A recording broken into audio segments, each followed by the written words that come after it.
Young Goodman Brown by Nathaniel Hawthorne. Young Goodman Brown came forth at sunset into the street of Salem village, but put his head back after crossing the threshold to exchange a parting kiss with his young wife.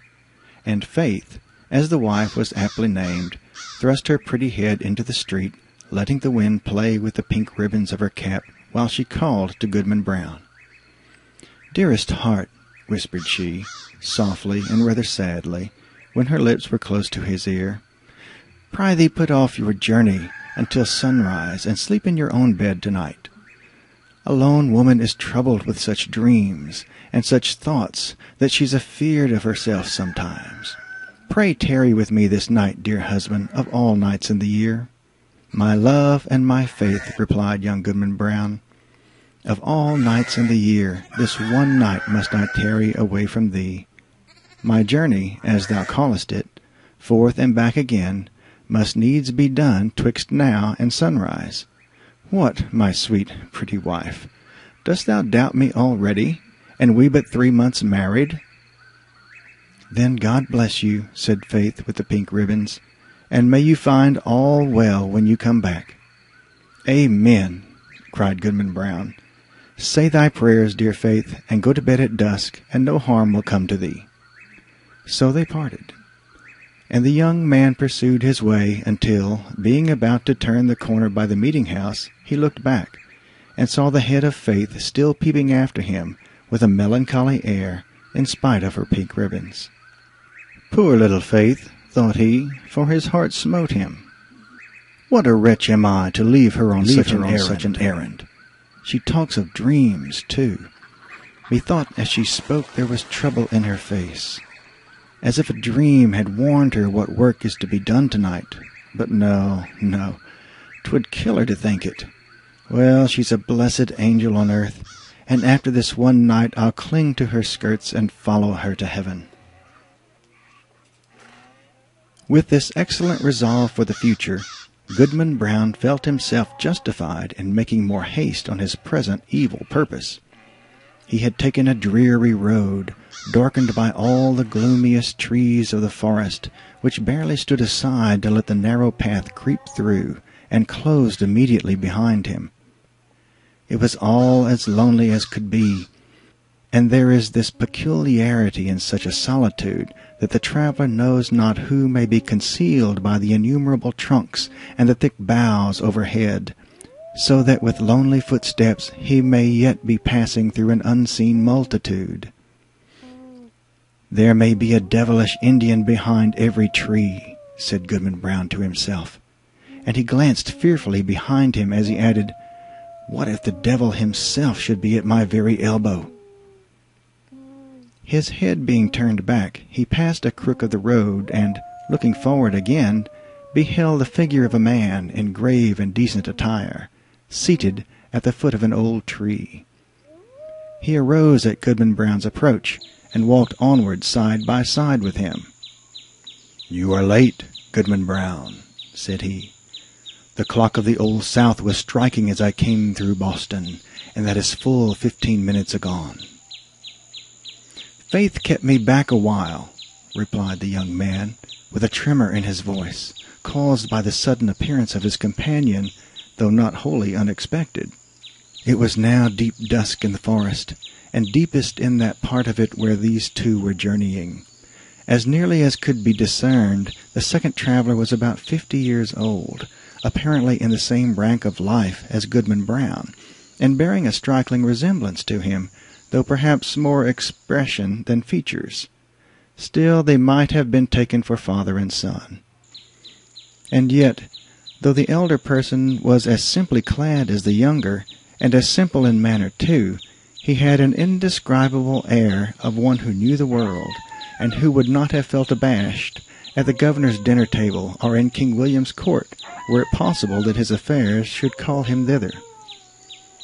But the only thing about him that could be fixed upon as remarkable was his staff, which bore the likeness of a great black snake, so curiously wrought that it might almost be seen to twist and wriggle itself like a living serpent.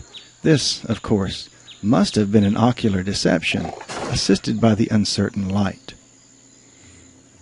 "Come, Goodman Brown," cried his fellow traveller, "this is a dull pace for the beginning of a journey. Take my staff, if you are so soon weary." "Friend," said the other, exchanging his slow pace for a full stop, "having kept covenant by meeting thee here, it is my purpose now to return whence I came. I have scruples touching the matter thou wotst of." "Sayest thou so?" replied he of the serpent, smiling apart. "Let us walk on, nevertheless, reasoning as we go. And if I convince thee not, thou shalt turn back. We are but a little way in the forest yet." "Too far, too far," claimed the goodman, unconsciously resuming his walk. "My father never went into the woods on such an errand, nor his father before him. We have been a race of honest men and good Christians since the days of the martyrs, and shall I be the first of the name of Brown that ever took this path and kept—" "Such company, thou wouldst say," observed the elder person, interpreting his pause. "Well said, Goodman Brown. I have been as well acquainted with your family as with ever a one among the Puritans, and that's no trifle to say. I helped your grandfather, the constable, when he lashed the Quaker woman so smartly through the streets of Salem. And it was I that brought your father a pitch-pine knot kindled at my own hearth to set fire to an Indian village in King Philip's War.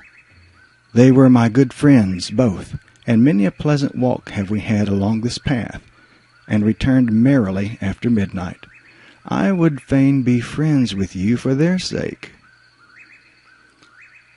"If it be as thou sayest," replied Goodman Brown, "I marvel they never spoke of these matters, or verily I marvel not, seeing that the least rumour of the sort would have driven them from New England. We are a people of prayer and good works to boot, and abide no such wickedness." "Wickedness or not," said the traveller with the twisted staff, "I have a very general acquaintance here in New England. The deacons of many a church have drunk the communion wine with me. The selectmen of divers towns make me their chairman, and a great majority of the great and general court are firm supporters of my interest. The governor and I, too, but these are state secrets." "Can this be so?" cried Goodman Brown, with a stare of amazement at his undisturbed companion. "Howbeit, I have nothing to do with the governor and the council. They have their own ways, and are no rule for a simple husbandman like me. But were I to go on with thee, how should I meet the eye of that good old man, our minister at Salem village? Oh, his voice would make me tremble, both Sabbath day and lecture day." Thus far the elder traveller had listened with due gravity, but now burst into a fit of irresistible mirth, shaking himself so violently that his snake-like staff actually seemed to wriggle in sympathy.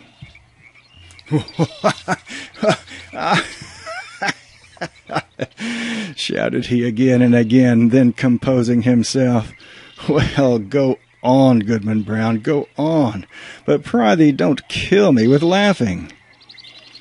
"Well, then, to end the matter at once," said Goodman Brown, considerably nettled, "there is my wife, Faith. It would break her dear little heart, and I'd rather break my own."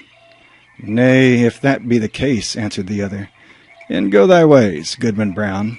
I would not for 20 old women like the one hobbling before us that Faith should come to any harm." As he spoke, he pointed his staff at a female figure on the path, in whom Goodman Brown recognized a very pious and exemplary dame, who had taught him his catechism in youth, and was still his moral and spiritual adviser, jointly with the minister and Deacon Gookin. "A marvel, truly, that Goody Cloyce should be so far in the wilderness at nightfall," said he.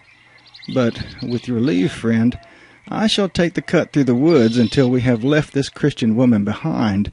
Being a stranger to you, she might ask whom I was consorting with, and whither I was going." "Be it so," said his fellow traveller. "Betake you to the woods, and let me keep the path." Accordingly, the young man turned aside, but took care to watch his companion, who advanced softly along the road until he had come within a staff's length of the old dame.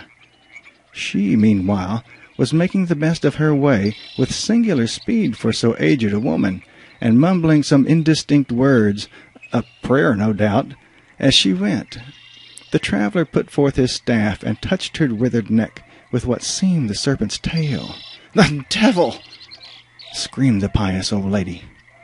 "Then Goody Cloyce knows her old friend," observed the traveller, confronting her and leaning on his withered stick. "Ah, forsooth it is, your worship, indeed," cried the good dame. "Yea, truly is it, and in the very image of my old gossip, Goodman Brown, the grandfather of that silly fellow that now is. But, would your worship believe it, my broomstick hath strangely disappeared, stolen, as I suspect, by that unhanged witch, Goody Cory, and that, too, when I was all anointed with the juice of smallage and cinquefoil and wolf's bane, mingled with fine wheat and the fat of a newborn babe," said the shape of old Goodman Brown. "Ah, your worship knows the recipe," cried the old lady, cackling aloud. "So, as I was saying, being all ready for the meeting, and no horse to ride on, I made up my mind to foot it, for they tell me there is a nice young man to be taken into communion tonight. But now your good worship will lend me your arm, and we shall be there in a twinkling."